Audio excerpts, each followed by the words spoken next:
For independence. Many of the 43 million Americans with physical disabilities have jobs, live on their own, even get married. Which is all fine and good, it seems, until they decide to have children. Because you see, no matter how loving and caring they may be, not everyone is sure the disabled are capable parents. Jay Shadler begins with one couple struggling to prove their doubters wrong. Thanks to voice synthesizers, their words are loud and clear.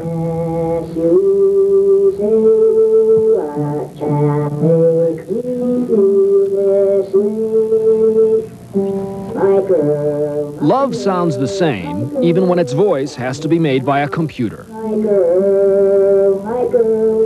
She is perfectly healthy. They are severely disabled.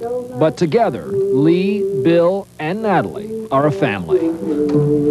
I had not planned to become pregnant, but when I found out, I began planning for the life which was growing inside of me. When I found out that Lee was pregnant, I was scared and overjoyed. Bill and Lee have been disabled all their lives. Their cerebral palsy is not hereditary. Triggered by a lack of oxygen at birth, CP struck their bodies and their speech, but not their minds or their hearts. We met in 1978. She was Miss Goody Two-Shoes, and I was the rebel. I asked him out on a date to the mall. You asked Bill out? From then on, I knew that Bill was it. Why did you want a child? Why did we want a child? Why does anyone want a child? It is a part of life. When she is on my tummy and I can thumb her to sleep, I am not a handicapped mom. I am a mom. Tiffany Callow Brazil knows the feeling. What was the day like when you discovered that you were pregnant? Do you remember it? I was actually flabbergasted. Like the Earls, Tiffany has cerebral palsy. Her husband Ted is also disabled. Alrighty guys, see you later. Appreciate it. Huh? Sure. And she is not in the least bit shy about puncturing our misconceptions, even about conception. One of the assumptions that people make, and I have to be honest with you, I made it myself, was that I guess I thought that disabled people would have an extremely hard time having sex. Well, it is different. It is different. It takes a lot more planning.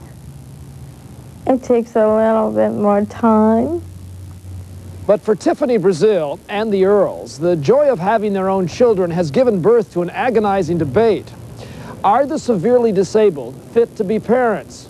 Consider again for the moment Bill and Lee. Without the aid of friends who've been helping to care for Natalie in the Earls' East Lansing apartment, Bill and Lee are unable to bathe their child, prepare her bottles, or even change her diapers. Should Bill and Lee be forced to give up custody of Natalie? The state of Michigan is not yet sure. We're playing a supportive role in trying to work with the family. But you are concerned about the safety of Natalie. Absolutely. We have a responsibility to be concerned about her. Ed Roth is Deputy Director of Michigan's Department of Social Services. The agency has kept a close watch on Natalie since the day she was born. Privately, the state has told the Earls they must employ a full-time caregiver or risk losing their child. But Bill and Lee, who are on public assistance, can't afford it and are asking the state for help. If Bill and Lee Earl had given birth to a disabled child, the state of Michigan would have programs and state money for that child, wouldn't it? That's correct. But because they gave birth to a perfectly healthy child, no money, no program. And that illustrates the uniqueness of the situation. Does that make any sense to you, Mr. Roth? Well, be honest with me now. It is ironic, and I have some difficulty with that. But that's the fact of the matter, and that's the law we have to administer. The sad fact here is that the state may eventually take Natalie. We will fight it in the courts. and it will drag on and on.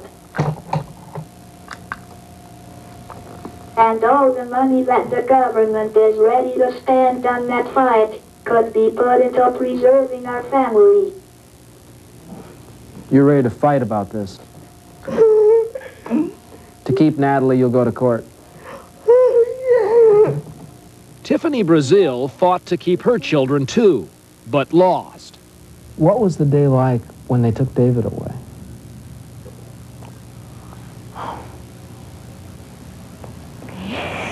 If that wasn't one of the most heart-wrenching, heart-stopping days, I don't know. I think that is worse than the fate of death. In 1987, the California Department of Social Services took custody of Tiffany's son, David. He was 3 weeks old. A year later, her second son, Jesse, was taken just days after he was born. Since then, Tiffany has only been allowed occasional visits with her children. Why did the state want to take your children away? Because they didn't want to deal with developing a new program, perhaps. They didn't want to deal with disabilities. They weren't willing to learn. State officials refused to discuss Tiffany's case, but agency records show that social workers had concluded that Tiffany's disabilities left her unable to care for her children. Big deal. It takes you 25 minutes to change a diaper. Wow. If life quit being on such a tight time clock, I think this world would be a lot more peaceful place. But Tiffany, the fact of the matter is there must have been many things you just could not do. It wasn't that I could not do these things. I wanted an extra person standing by. Eventually, Tiffany says the state changed tactics, questioning her emotional ability to be a parent. A psychologist during the hearing said that you may have a borderline personality disorder. I wasn't supposed to be hysterical. We're talking about this is my child. They're taking part of my heart and soul. I'm not supposed to be a little bit upset. In a bid to keep her children together and stay in contact with them, Tiffany finally agreed to their adoption. But once she signed the papers, the boys were placed in separate homes. David is now 5 and Jesse 4. How often do you see your children now?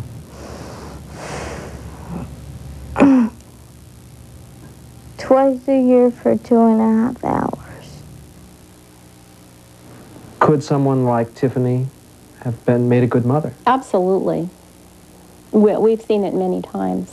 Over the past 10 years, Berkeley psychologist Megan Kirschbaum has worked with scores of disabled parents, including Tiffany Brazil. In hundreds of hours of videotape, Kirschbaum has documented how disabled parents and their children learn to adapt to each other. Because I can support myself here by wrapping my arm, and then I can take him and set him down. Sometimes a small innovation can solve a big problem. A crib that slides across, not down, is easier for a disabled parent to handle.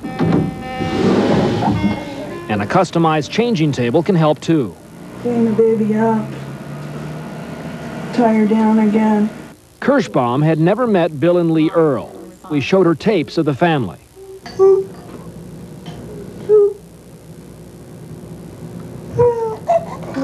What do you see? They're having a conversation. This is a regular mommy-baby conversation. Have you seen parents who are as severely disabled as Bill and Lee adequately take care of a child? Oh, sure. And to prove the point, she showed us the Jacobsons, Neil, Denise, and David.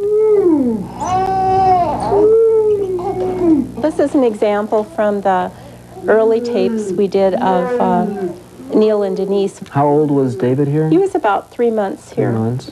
Though both parents have severe cerebral palsy, they've raised their son from infant to toddler to child.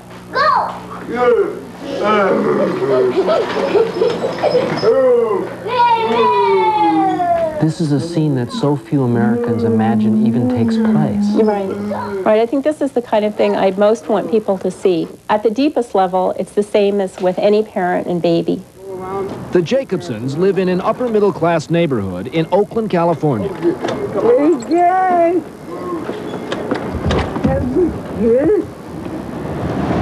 How about 5 kisses? Neil is a bank vice president. Denise is a writer. And David, still happy to be along for the ride, is now 5 years old. Does your dad play games with you? Yeah.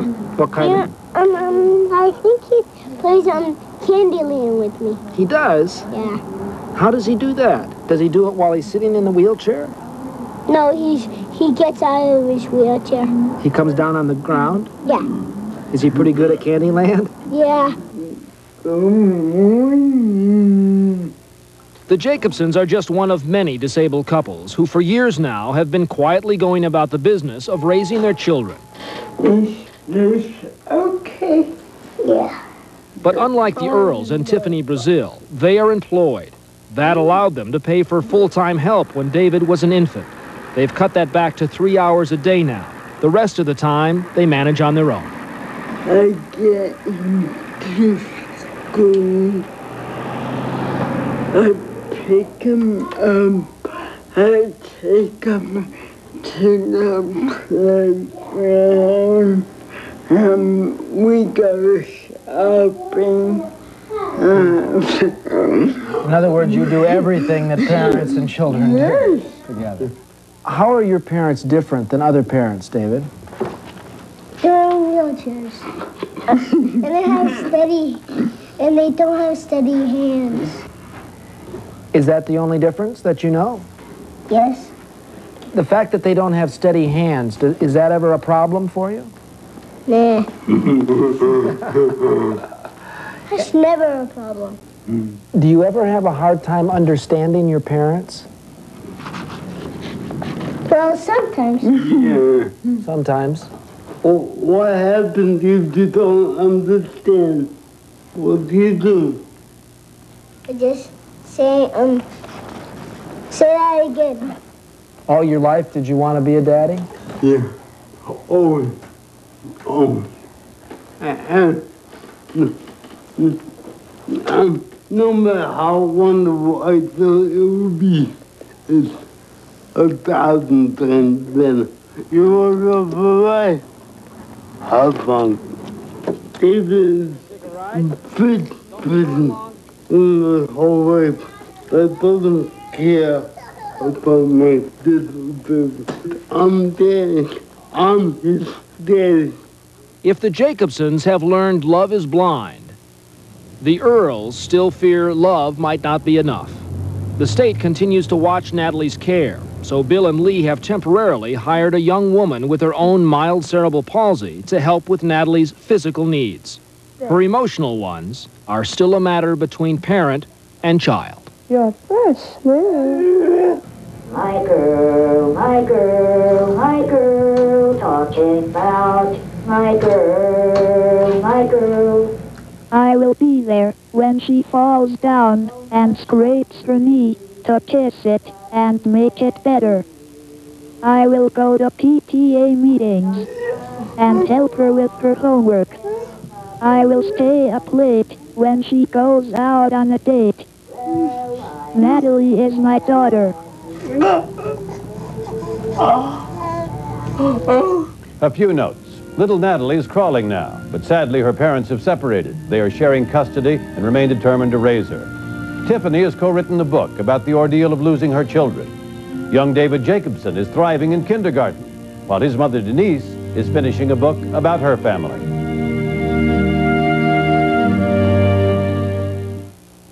Before you pull it